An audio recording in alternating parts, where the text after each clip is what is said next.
So it's hard really often to find a Conservative MP who I would say I really like, but I'll tell you what, Ken Clarke, really over the last 2 years I have really changed my opinion on him. I've gone from I'm aware of him to okay, I'm going to start paying more attention to this guy, because you know what, hats off to him. He has been one of the people who has constantly, throughout this whole Brexit process in the Conservative Party, been spot on, right on the money, questioning, you know, his own party ideologues, pushing the hard right agenda. You know, good on him. And he's not the only Conservative doing that, by the way, but he is certainly, in certainly the position he is in, good on him for doing that, because a lot of the other Conservatives who are sort of from his era aren't. They are on the hard Brexit side. So to say that he's doing this is absolutely amazing. And this was something I found he said last year. And I think, considering what we've just read from the Sky polling, we're going to go through an article from the New Statesman about this. Yeah, I completely agree with what he said about this. So, Ken Clarke said earlier last year, Brexit will be like the Iraq War 15 years ago, he told the Times. 70% of the British public were in favour of the invasion, and most of the Conservative Party was in a patriotic fury. Within 12 months, you couldn't meet a member of the public who had ever known anybody who was in favour of it. And I have to say, I sort of agree. I do think this is one of the cases. And now we're going to go into the article from the New Statesman about this, because again, I think the guy who wrote this, I can't remember his name. I'll leave a link down to it below. But again, spot on with this. So, in the fundamentals, if not the details, Clarke is right. In 2003, the YouGov polling found that 54% of Britons were in favour of the war, compared to just 38% against. Asked dozens of years later, had they known, had they felt at the time of the invasion, 43% remember opposing it, and just 37% remember supporting it. It wasn't just that people had changed their minds, they had forgotten they ever held a different view. Could Brexit go the same way? I'm not convinced people could so easily forget they had ever supported it. For most people, the Iraq War was a fairly passive thing. Brexit, though, was involved casting a vote for, and for many, getting suckered into the sort of culture war that can ruin a family Christmas. The human memory has a hell of a capacity for self-destruction, but surely there must be a limit. So I'm not buying the idea that 52% of the population that voted for Brexit will one day think they've been Ramoning good Europeans all along. To be fair, Clarke is not clear from the quote that he thinks this either. Where I think he might have a point is that the mood can and could change. Support for Brexit was not fixed in amber on the day of the referendum, like a mosquito containing DNA of a monster that will one day destroy us all. And some people voted Leave not because they thought the downsides were worth taking, but because they didn't believe they existed at all. And this is where the whole Project Fear came from. You look at the Leave campaign constantly running anything that Remain said, they'd quickly go, oh, Project Fear, you know, and we're seeing the comeuppances of this now. You know, to quote Liam Fox, to get a deal from the EU will be the easiest thing in human history. But here we are, 2 years later.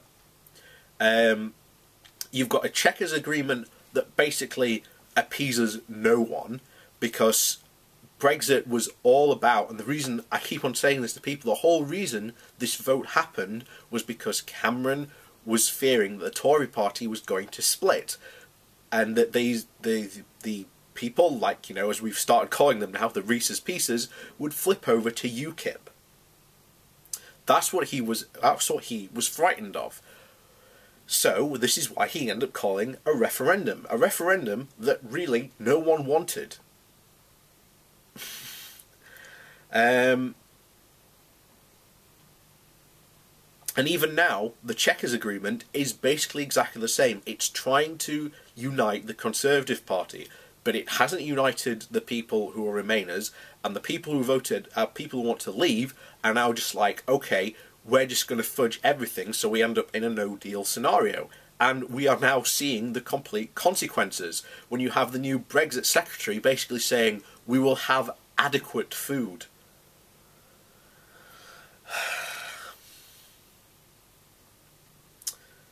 So, as evidence for those downside piles up, like the tin cans containing our meals for the second quarter of 2019, some are going to change their mind. And this is what a lot of Brexiteers are afraid of. This is why they don't want a second referendum to happen, because if you look at the polling, people are changing their mind. And after all, there are good reasons to think that. When Leavers say it's better to be poor and free than rich and enslaved, it's generally other people they imagine growing poorer. For one, austerity remained hugely popular with Tory voters only as long as it mainly affected welfare claimants and Labour-run councils. Once the cuts began to affect the services they might actually use, their support began to fade. Then there was the YouGov polling last year, which found that support for an economically damaging Brexit rises markedly as people get older. To put that another way, for those that were most unbothered that Brexit might cost people their jobs were the pensioners who didn't have jobs to lose. It's worth noting too that the Venn diagram showing parliamentary support for the hardest of Brexits and parliamentary supporters for higher taxes has no obvious overlap. It's always easiest to support at a cost abstract principle when it's someone else who bears the cost. So my suspicion has always been that support for Brexit was contingent on that it would only stand only so long as the supposed benefits like freedom and sovereignty and control of our own borders come with no cost. And short of a miracle, that is not the Brexit that we're going to get. It is possible that the shift in the mood is already happening. Today's Sky poll showed that 59% of the population would remain rather than leave with no deal. This is just one data point, but it comes on the back of a week of a talk about crisis and food shortages, in which the most optimistic premise the Brexit Secretary could make was that there would be adequate food. And at the point where Tesco's is running out of vegetables and the army's in charge of insulin supplies, it seems unlikely, to say the least, that half of the country will shrug and meekly note that this is what they voted for. And as has been pointed out by half the internet by now, the British are a nation which called the police when KFC ran out of chicken. How prepared do you imagine we are for real shortages? It's too early to say whether Ken Clarke was right about the Iraq War and Brexit, but it should at least make Theresa May pause for thought. From the former once popular policy, Tony Blair's reputation will never recover. But what does she imagine that the presiding over country deciding into food and medicine shortages will do for hers? And I completely agree. I think that's a very good, accurate situation, and I completely agree with Ken Clarke. I think you have a situation where the debate that should have been happening before the referendum has now happened, and people are now better informed to make the correct decision.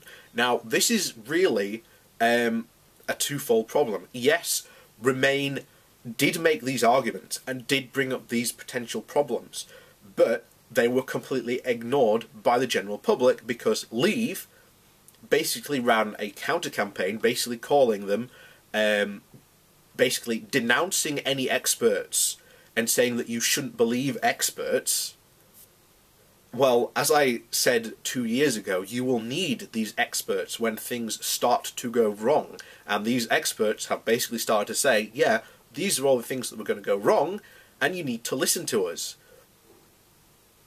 Is anybody listening to them now? Debatable. And, but here we are, 2 years on, in basically a potential complete and absolute catastrophe. And I think, considering, this morning it just came out that Momentum has reached its threshold for a vote for the Labour Party to change its stance on Brexit. Now that will probably come to a head in the conference season, which is, I want to say, like 2 to 3 months away, when all the parties will go for their big conferences. And things will get interesting there, because that's when you might see a challenge against Theresa May, but I very doubt it will actually happen. I'd say there's probably a 10% chance of it actually happening. You've definitely got this vote in the Labour Party, and I tell you now, the Momentum vote will swing it. Because not only is Momentum backing a change on Brexit stances, you have a lot of the trade unions who have had their conferences just recently, and it's gone remarkably unreported, that a lot of these trade unions have voted to try and stop Brexit in any way, shape they can. Because they know that it's going to affect their businesses, and the people who they represent. And there are MPs speaking out against this as well. So I'm glad that this is happening, and I hope, to be honest, we have another referendum, or we have another vote, and we can just put the past 2 years behind us, and basically just say, hey, look, these guys were idiots. They should never be believed again. Leaving the European Union is an absolute disastrous idea. So let's just go all hog in now for the European Union. Let's support it. Let's stop being the nation that is renowned for sitting on the fence about the European Union, and just get down to business and sort shit out.